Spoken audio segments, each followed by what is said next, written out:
سلام كما يتوعلو كبرات تغذل تفنوى إيري تيفي لوم ربع 10 حملة فرق معالتن فرنسا دالو زينا ومسنادو حيزنا لكم كريمنا لنا نمكتالكم زعدم عدي بعبدي فلما هرست زينا بريزيدنت إسياس أبا خيبا مرحة مرداو تهاجرات السودان نمستاف ناب قبز جيشو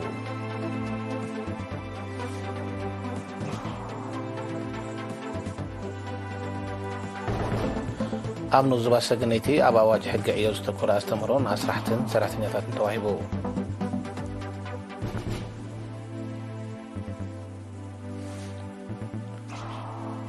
أب عدو خالان تمهرو كالاي درجة استمرو تواهبو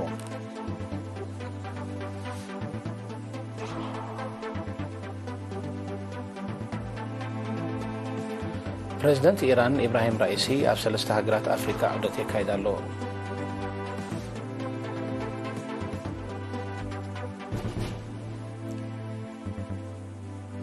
سمين كوريا ناي نوح رقت باليستيك ميسايل كم زون جفت دوب كوريان جابان انكسيسان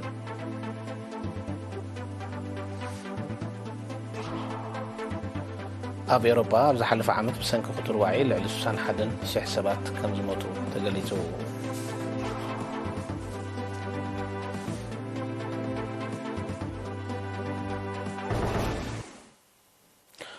زرزر دينام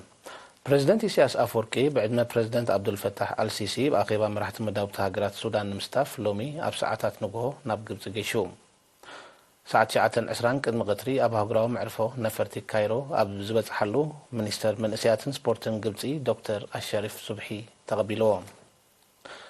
صباح 10 حملة أب كايرو زقابا أقيبا مرحة مداو تهاجرات السودان أب سودان تخسيتو زلو عدك أو قجت معلبي أب زرقبولو من قدن بستاي زعلميم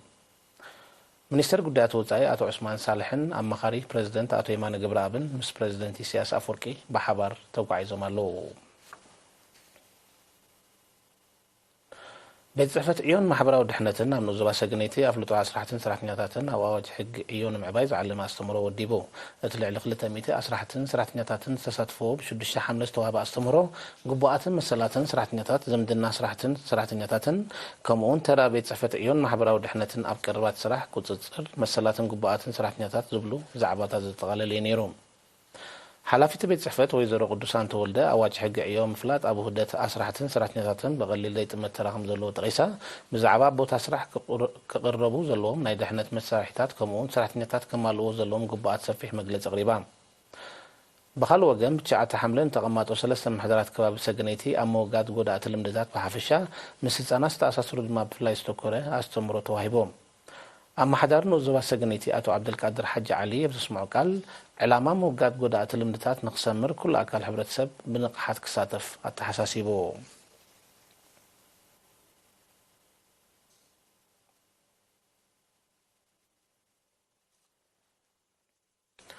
أمنو زبا عدو خلا نعسر تحد قفلة مرتهم زازيمهم نعسر تخلت قفلة مرتهم نمغتصالن أما بالسلاسان شدشان زوري هاجرا قلوت قبوهم نفتامن نابساوان زور تمهارو سمينار توحيبو نتاستمرو ذهبوا أبيت مرتي ورساي كالو أبا قلوت مقرن معدان زنتفو منسيات تمهارو بتمرتهم توادادرتن تمالالتن كقانون حد حدا وفقري سنيتن حدنتن كدلدلو أقداسكم زخونة رئيسهم سواخب كل كرنعات هاجر نزموت منسيات بأكاديمي مويان سنة مقبارن تململ ما أكل سلزخونة نزيب زقبا كقصبولو وزعلو تلابيم تساتفت بقدوم بكل مدايات بقعات كوينة من خوص أزدل من دلوات كيرم كم زلو قليتهم حلاف جنفر منيسر تمرت زبادو ممر تزق خيدان بوغنو تمهارو اب كلن تفتاتهم بحافشاب تمرتهم دما فلاي وصي توين كخنو زلو امنت صنع مخان بمغلات نتفطرلهم عدلات بغبو قدقوم تلابيهم اب عمته تمرت 2022 10 حد قبل تمرتهم ككتاتلو زحاجيو 410 تمهارو خلاي درجه بتمرت عدو خلا ناي 10 تقفلي اكاديميا تمرتهم نمزامن ام بال 30 شدشان زوري هاجر اغلغلوت غبوم فصامن نابساوا كبغوسيم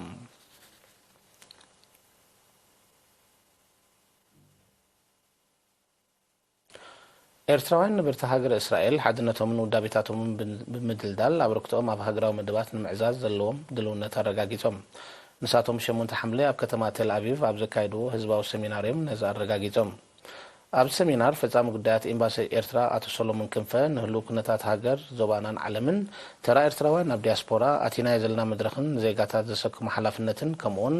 መስርሕ ህንፀት ሃገርን ሃገራውነትን ኣመልኪቱ ሰፊሕ መግለፂ ሂቦም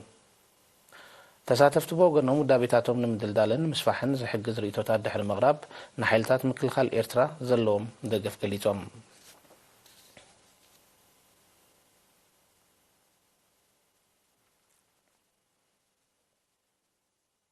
ዝኽርኩም ተዓዘብቲ ዝቕፅል ዜና ወፃኢ እዩ ነጊምና ንምክታልኩም ብኽብሪ ንዕድም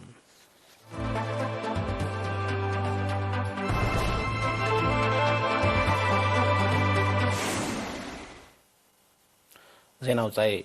ፕሬዚደንት ኢራን ኢብራሂም ራኢሲ በሰለስተ ሃገራት ኣፍሪካ ማለት ኬንያ ኡጋንዳን ዚምባብዌን ናይ ሰለስተ መዓልታት ወግዓዊ ናይ ስራሕ ምብፃሕ ንምፍፃም ሎሚ 12 ሓምለ ከተማ ናይሮቢ ከም ዝኣተዎ ተገሊጾም ፕሬዚደንት ራኢሲ ምስ ፕሬዚደንት ኬንያ ዊልያም ሩቶ ድሕሪ ዘካየድዎ ርክብ ኣብ ዝሃብዎ ጋዜጣዊ መግለጺ ኣብ መንጎ ክልቲአን ሃገራት ንዘሎ ክልታዊ ቁጠባውን ንግዳውን ዝምድናታት ንምዕዛዝ ከም ተራዳድኡ ሓቢሮም ፕሬዚደንት ራኢሲ መግለጺኡ ሃገሩ ነቲ በሃገራት ምዕራብ ዝተነብረላ ኣገዳታት ገጢማ ከም ዝሰዓረቶ ብምጥቃስ ቁጠባዊ ዝምድናታት ምስ ሃገራት ኣፍሪካ ንምድልዳል ዘለዋ ድልውነትን ድሌትን ኣነጺሩ ፕሬዚደንት ኢራን ኣብ ኣፍሪካ ዑደት ክገብር ድሕሪ 11 ዓመታት እዚ ንፈለማ ምዃኑ ጸብጻባት ይሕብሩ ሰሜን ኮርያ ሎሚ 12 ሓምለ ናይ ነዊሕ ርሕቀት ባሊስቲካዊ ሚሳይል ምዃኑ ዝተጠርጠረ ከም ዝወንጨፈት ደቡብ ኮርያን ጃፓንን ከሲሰን እቲ ሚሳይል 6000 ኪሎ ሜትር ርሕቀት ናብ ወሰናስን ምብራቃዊ ማያዊ ግዝኣት ሰሜን ኮርያ ከም ተወንጨፈ ሚኒስትሪ ምክልኻል ደቡብ ኮርያ ሓቢሩ ብመሰረት ጸብጻባት እዚ ሚሳይል ሰሜን ኮርያ ቀዲማ ካብ ዘካየደቶ ተመሳሳሊ ፍትነታት እቲ ዝነውሐ ርሕቀት ዝተወንጨፈ እዩ ሰሜን ኮርያ ነዚ ፈተነ ተካይድ ዘላ ኣብ ልዕሊ ንክላ ኣየራ ዝጥሕሳ ዘለዋ ነፈርቲ ኣሜሪካ ስጉምቲ ከም ትወስድ ኣብ እተጠንቀቐሉ ዘላ እዋን እዩ ሰራዊት ደቡብ ኮርያን ኣሜሪካን ናብ ዝመጽእ ወርሒ ኒኩሌሳዊ ኣጽዋር ናይ ምስካም ዓቕሚ ዘለዎን ሳብማሪናትን ስትራቴጂካውያን ናይ ደብዳብ ነፈርትን ጽምበርኦ ተወሳኺ ሓበራዊ ወታደራዊ ልምድ ንምክያድ ንዘውፅኦ ውጥን ዘለዋ ተቃውሞ ክትገልጽ ዝጸንሐት ሰሜን ኮርያ ተሪር መልሰ ግብሪ ከም እትበሉ ከተጠንቀቕ ምጽንሓ ይፍለጥ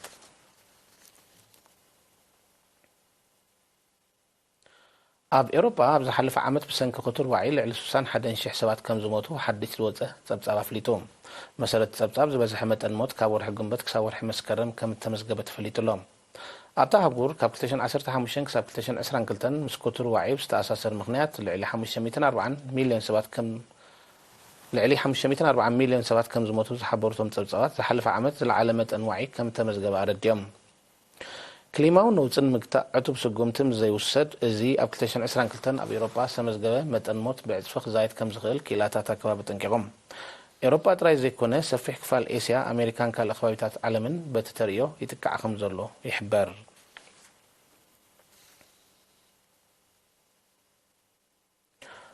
ኣብ ማዕሙቕ ሰላማዊ ውቅያኖስ ዝካየድ ዘሎ ዕደና ማዕድናት ኣብቲ ማያዊ ኣካል ከስዕቦ ዝኽእል ብከላ ቀሊል ከም ዘይከውን ክኢላታት ኣከባቢ ይጥንቅቕለው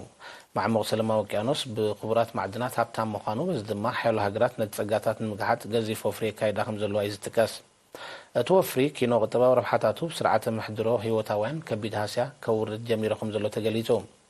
እቲ ናይ ዕደና ወፍሪ ብዝሓለፈ ቀረባ ሳምንታት ንዝተበፅሐ ብከላ ማዕሙቕ ማያት ንምግታእ ዝኽእል ኣህጉራዊ ስምዕ ኣብ ሓደጋ ዘእቱ ምዃኑ ድማ ይጥቀስ ብቁጠባ ዝበልጸጋ ሃገራት ቁጠባአን ንምድንፋዕ ንኣከባቢ ኣብ ግምት ዘየተወ ንጥፈታት ከካይዳ ምጽንሕን ከም ሳዕቤኑ መጠን ብከላ ኣየር ማይን መሬትን ናውስኸ ይመጽእ ከም ዘሎ ጸብጻባት ይረድኡ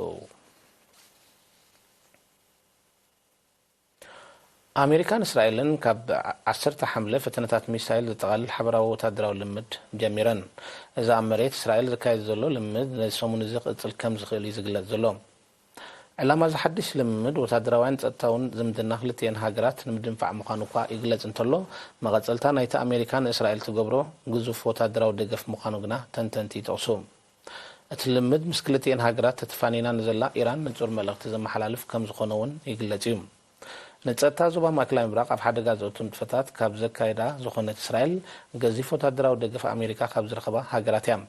እስራኤል ካብ ኣሜሪካ ዓመታዊ ኣስታት 3.8 ቢልዮን ዶላር ወታደራዊ ሓገዝ ከም ዝግበረላ ኣምሳኡ ድማ ተልእኾታት ኣሜሪካ ብዞባ ማእከላዊ ምብራቕ ከም እተማልእ ጸብጻባት ይጠቕሱ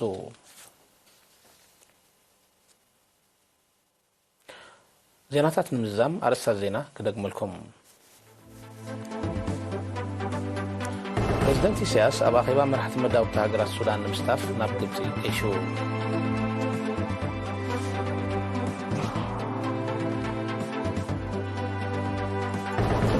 ኣብ ንዞባ ሰገነይቲ ኣብ ኣዋጅ ሕጊ ዕዮ ዝተኮረ ኣስተምህሮ ንኣስራሕትን ሰራሕተኛታትን ተዋሂቡ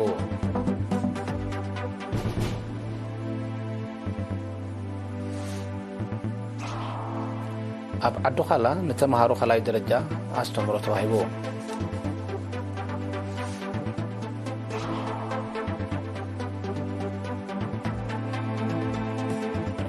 ፕሬዝደንት ኢራን ኢብራሂም ራኢሲ ኣብ 3 ሃገራት ኣፍሪካ ዑደት የካይድ ኣሎ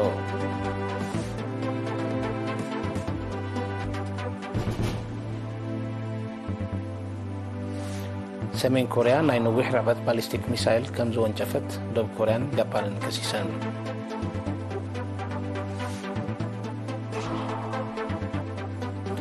ኣብ ኤሮፓ ዝሓለፈ ዓመት ብሰንኪ ቁጥር ዋዒ ልዕሊ 61,000 ሰባት ከም ዝሞቱ ተገሊጹ